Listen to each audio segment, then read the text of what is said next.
بسم اللہ الرحمن الرحیم۔ السلام علیکم ناظرین، آپ دیکھ رہے ہیں میرا اسلامک یوٹیوب چینل۔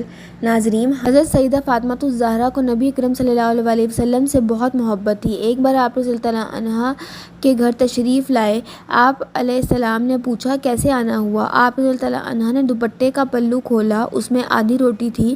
نبی کریم صلی اللہ علیہ وسلم کی خدمت میں پیش کر کے کہا، ابا جان آپ کے لیے تحفہ لائی ہوں۔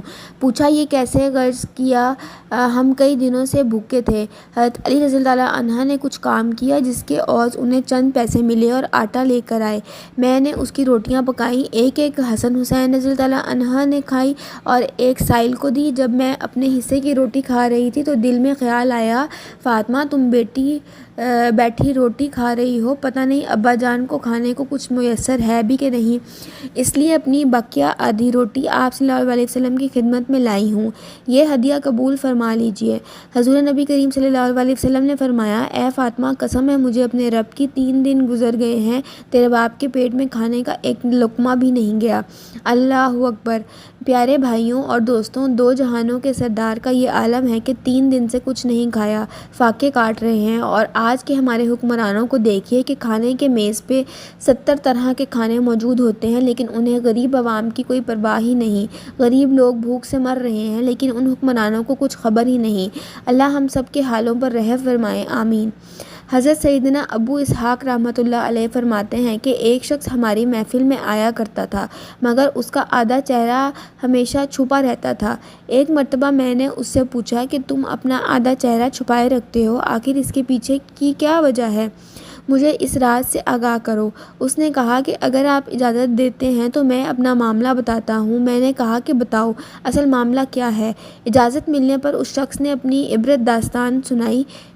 اس طرح سنائی کہ میں کفن چور تھا، میں نے کئی قبروں سے کفن چرائے، جب بھی کسی نئی قبر کے متعلق معلوم ہوتا تو فوراً وہاں پہنچ کر کفن چرا لیتا۔ ایک مرتبہ ایک عورت کا انتقال ہوا، جب اسے دفنا دیا گیا تو میں رات کو قبرستان پہنچا اور قبر کھودنے شروع کر دی۔ جب اینٹیں ہٹا کر کفن کی ایک چادر نکالی اور دوسری چادر کھینچنے لگا تو اچانک اس عورت کے بے جان جسم نے حرکت کی اور چادر کو تھام لیا۔ میں نے کہا تمہارا کیا خیال ہے، تم مجھ پر غالب آ جاؤ گی؟ ایسا ہرگز نہیں ہو سکتا۔ یہ کہہ کر میں نے گھٹنوں کے بل بیٹھ گیا اور پوری قوت سے کفن کھینچنے لگا۔ یکایک اس عورت نے ایک زوردار تھپڑ میرے چہرے پر مارا جس کی درد کی شدت سے میں بے قرار ہو گیا اور میرے چہرے پر بہت زیادہ جلن ہونے لگی۔ یہ کہہ کر اس کفن چور نے اپنے چہرے سے کپڑا ہٹایا اور اس کے گال پر انگلیوں کے نشان بالکل واضح تھے۔ میں نے کہا کہ اچھا پھر کیا ہوا؟